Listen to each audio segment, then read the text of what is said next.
Une fois j'étais à Lubumbashi, j'étais en méditation de la parole et le Père m'a parlé. Le Père me parlait de la lumière. Le Père m'a dit, la lumière, la matière avec laquelle j'ai créé les anges. Je crois que c'est plus tard, avant d'aller en Israël, quand j'essayais de savoir comment ça se passe là-bas en Israël, je suis tombé sur les propos d'un rabbin qui disait que les anges ont été créés par la lumière. Amen. Amen. Donc Dieu est le Père de toutes les lumières, Père de tous les esprits. Latin, qu'on appelle Eilel en hébreu, selon Ésaïe 14. Réveillez-vous à la réalité. Réveille-toi. Soubeaka, rise up. Nous voulons ce Dieu-là. Alléluia. Si c'est la même onction, c'est le même Dieu d'Abraham, d'Isaac, Dieu de Jacob. Allons tous à la montagne. Sois prêts, nous allons partir sur la montagne. Wake up! Réveille-toi. Wake up!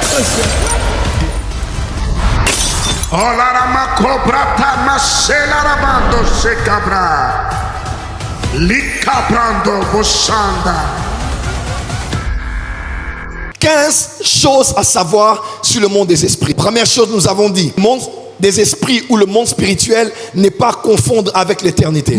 Deuxième chose que nous avons dit, le monde des esprits ou le monde spirituel a existé avant le monde matériel. Troisièmement, nous avons dit, le monde spirituel a engendré le monde matériel. Le monde invisible est la matrice qui a donné émanation au monde matériel.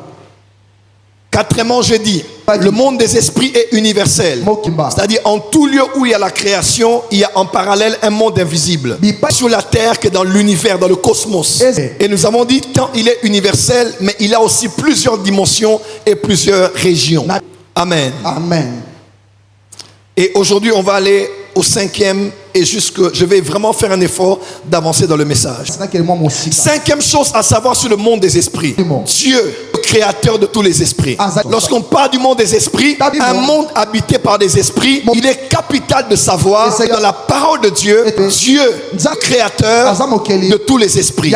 Hébreux chapitre 12 verset 9, il est écrit ceci. D'ailleurs, puisque nos pères selon la chair ont été châtiés, nous sont châtiés, nous les avons respectés, ne devons-nous pas à bien plus forte raison nous soumettre au Père des esprits pour avoir la vie?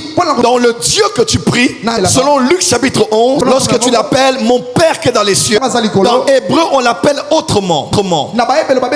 On l'appelle le Père de tous les esprits. Jacques 1,7 dit ceci: toute grâce excellente et tout don parfait descendent d'en haut du Père des lumières. Luc 11 dit notre Père qui est dans les cieux. Hébreux 12 part du Père de tous les esprits.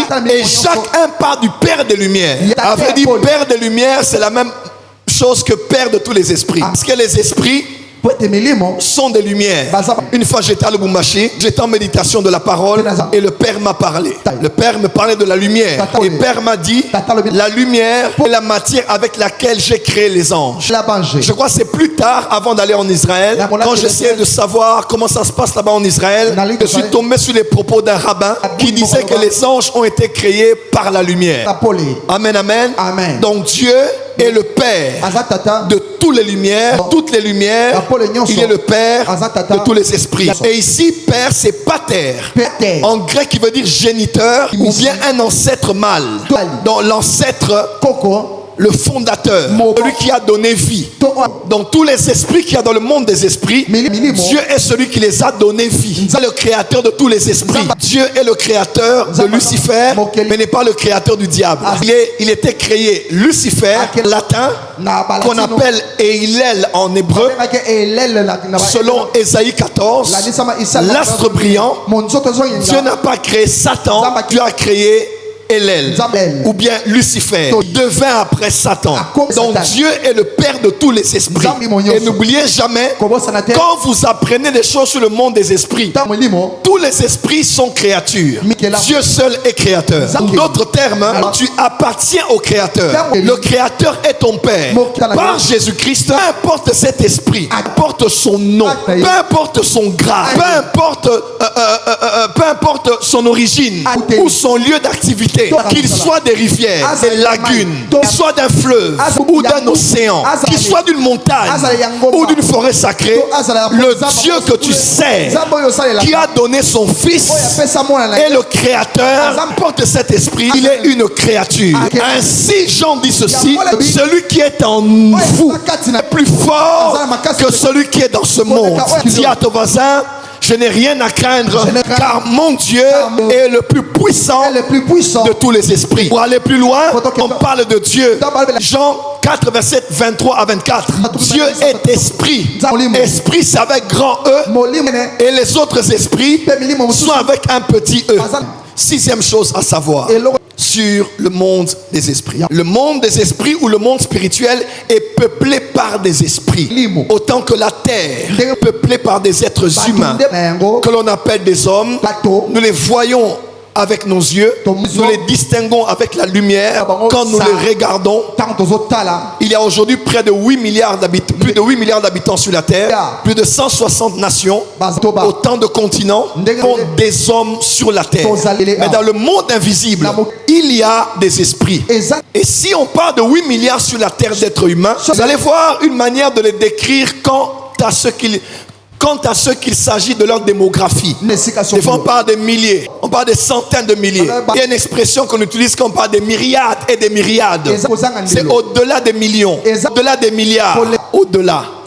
En d'autres termes, il y a plus d'esprits dans le monde spirituel que des êtres humains dans le monde matériel. Amen. Le monde spirituel est peuplé par des esprits, autant que le monde matériel est peuplé par des humains. Septième chose à savoir sur le monde des esprits. Le monde des esprits, autrement appelé le monde spirituel, a de l'avantage sur nous, car ils peuvent nous voir alors que nous ne les voyons pas.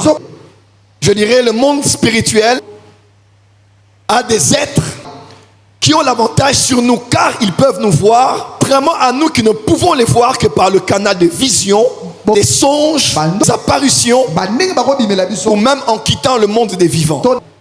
Amen. Vous avez déjà entendu ceci. Quelqu'un qui devait mourir, mais qui est revenu dans son corps. Et il dit généralement, j'étais à l'hôpital, le médecin était là, ma mère était à côté, et je me suis vu sortir. Mon âme sortait de mon corps. Je dépassais presque le plafond.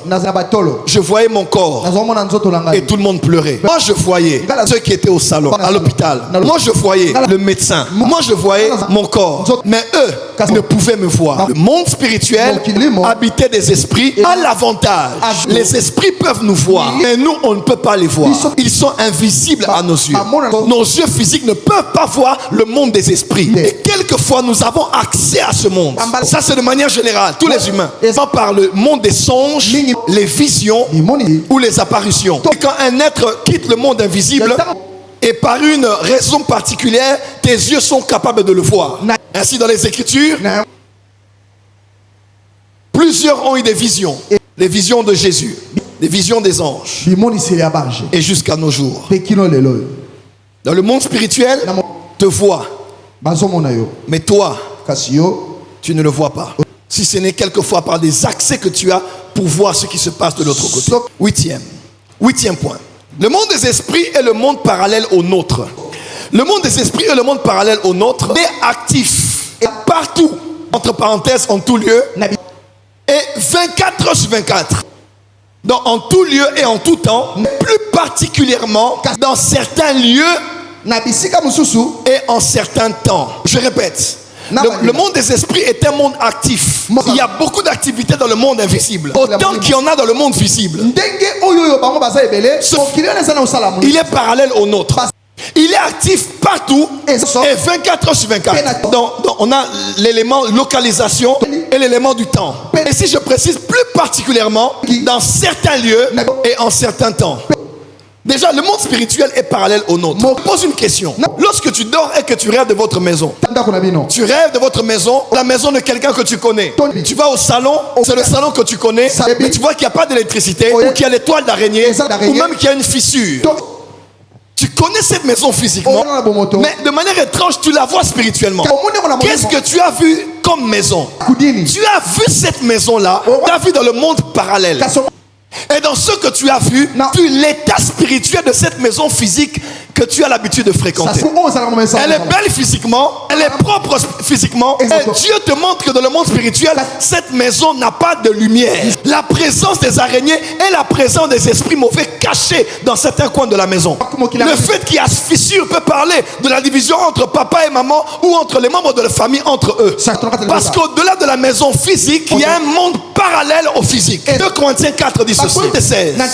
Nous donc, nous ne regardons pas aux choses visibles, mais aux choses invisibles. Donc Paul avait en face de lui 2 mondes parallèles avec lesquels il vivait. Il savait qu'il y avait un visible et qu'il y avait un invisible. Mais il a préféré mettre l'accent sur l'invisible. Un homme spirituel, c'est quelqu'un quand il se réveille, n'a pas conscience qu'il y a des enjeux physiques, il a conscience des enjeux spirituels. Tu rêves la nuit que tu es sur votre avenue, tu vois des chiens, tu vois des animaux. Tu vois qu'il y a la saleté. Journée, l'avenue est goudronnée. Tu as vu le monde parallèle de ce qui est. On t'a révélé l'état spirituel de cette avenue matérielle que tu connais. Est-ce que tu sais que dans cette église, il y a une autre église? Est-ce que tu sais que dans ta maison, il y a une maison? Et Genèse chapitre 28, comme se réveille, atteint.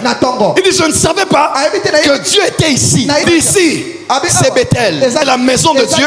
Et c'est la porte des cieux. Jacob a vu une maison là. Avec les yeux spirituels, alors que les yeux physiques ne voyaient pas la maison. Et vous savez quoi? Plus tard, c'est exactement dans la même localisation que le temple de Salomon a été construit. En d'autres termes, on ne construit une maison physique que là où la maison spirituelle a été bâtie. Par exemple, maintenant on déménage la porte des cieux. Le plus grand défi n'est pas financier. Le plus grand défi n'est pas matériel. Le plus grand défi n'est pas de trouver le lieu. Le plus grand défi, c'est de déplacer la maison spirituelle et de la mettre à la nouvelle adresse avant qu'on ne commence à construire. Le plus grand défi n'est pas l'argent. Ça sera déplacer l'hôtel. Et ça, il faut une cérémonie. Déplacer l'hôtel. 7 ans, nous sommes ici. Les gens ont fait des vœux ici, ils ont été exaucés. Les gens ont fait des dîmes et des offrandes ici. De cet hôtel, j'ai prêché et bougé le monde entier. Les grands prédicateurs ont bougé, libéré des mystère ici. Et ce n'est pas ça. C'est le spirituel qui est ici. Donc il faut qu'on déplace ça spirituellement pour mettre ça dans une nouvelle localisation. Voilà pourquoi ne construis pas une maison là où tu n'as pas construit une maison. N'établis pas le physique tant que le spirituel n'est pas établi. Parce qu'il faut qu'un parallèle soit là. Et quand le spirituel est là, le matériel finira par être érigé en ce lieu. Il y a un monde parallèle. Mais nous on écoutait ça au temps de XOR. Hein. On a pris ça encore dans Netflix avec Stranger Things. C'est pas des histoires. Il existe un monde invisible. Là où nous sommes ici, il y a d'autres réalités invisibles qui se passent ici.